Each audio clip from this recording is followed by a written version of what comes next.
Welcome, Toastmasters Club Secretary. The purpose of this video is to help you learn how to embed a live Google spreadsheet into a Google document for the purpose of saving time when generating the minutes file, which is one of your chief responsibilities, of course. If you're a member of our Richland 2500 Club, you will have access to this directory with a file, links to helpful resources, which includes the link to this content. And for those of you who do not have access, you can see the link there. Leave that up for a minute so that you have a chance to look at it. You can pause this video, grab that information, and follow along. Also, this video assumes you've seen the first two videos in our Secretary Training series. You know where the minutes folder is in our executive committee folder. We are going to take a look at the template for the regular meeting. So I'll double click that. You'll see that it opens up. And this content under announcements, under business, and under attendance is live linked to the spreadsheets that contain this data. And so I'm going to pop open our drive. I'm going to go to Executive Committee. I'm going to open up the business spreadsheet as an example. So here I have the business spreadsheet, and I've got my template. And we know we don't have to worry about losing data. We covered that in our last video. We don't have to worry about messing things up. We can experiment. So I'm going to highlight this table. Let's see. First of all, at the present time, this table is live linked so that if we change anything in this file, we can click update here and it will update. And so you can see here there's this test row at the bottom. When I update, that should go away. And it does, but one of the problems is that we still are showing 5 rows. We have this footer row, which is very helpful to let us know, hey, we don't really need to show this in our minutes file. So what I can do is come up here and actually change the range.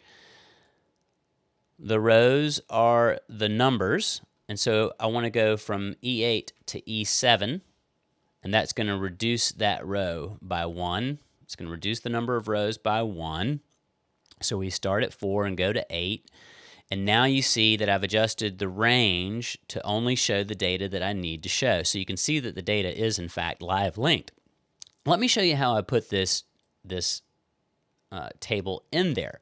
First of all, one of the things that you can do, by the way, is you can unlink the data. Now, anytime I update that spreadsheet, this data will no longer be updated. But let's just get rid of the whole thing. Okay, we've gotten rid of it now, and let's reinsert it. So here's my data. What data do I want to show? Well, I'm going to click on the first cell that I want, and then hold my left mouse button down and drag. And I'm going to, let's see, for business, I basically just want to know, I probably just want to know if it's old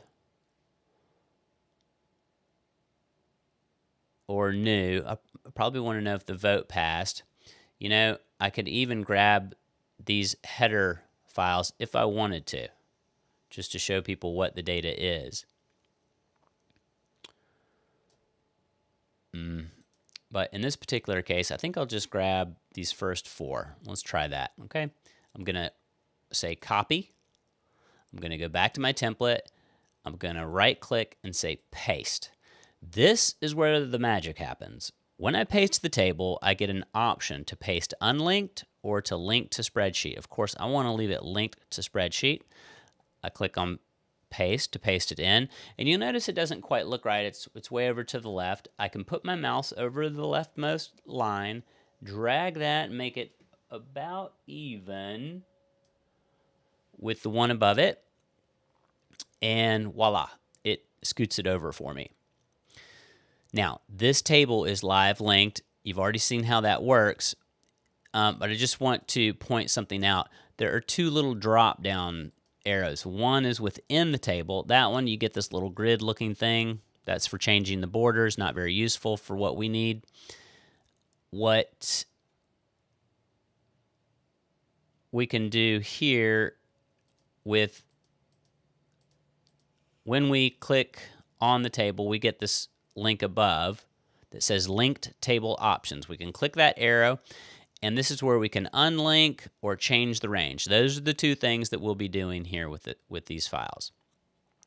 You can do the same thing with announcements, and you can do the same thing with attendance. You copy the data and only the data that you want, and it's going to bring that in and live link the data.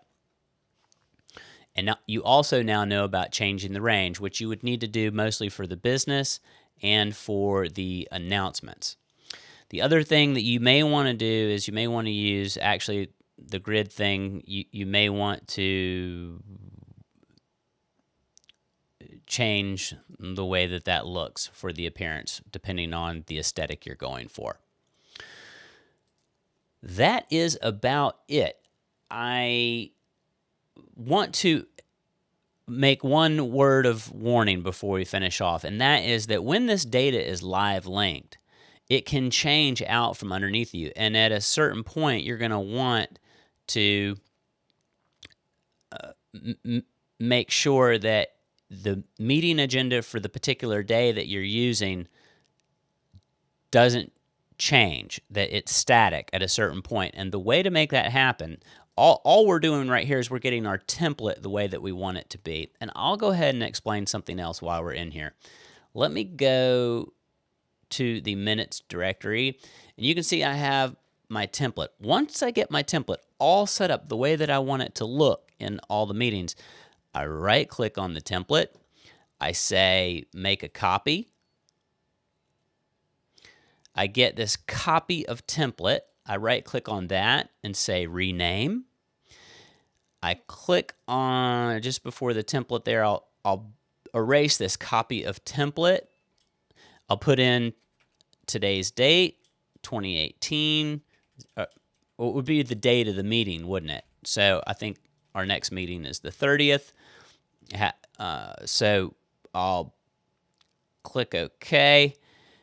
And you can see that I now have a file that is named appropriately. And when I double click and open the new file, it has all of the same content that's still live linked.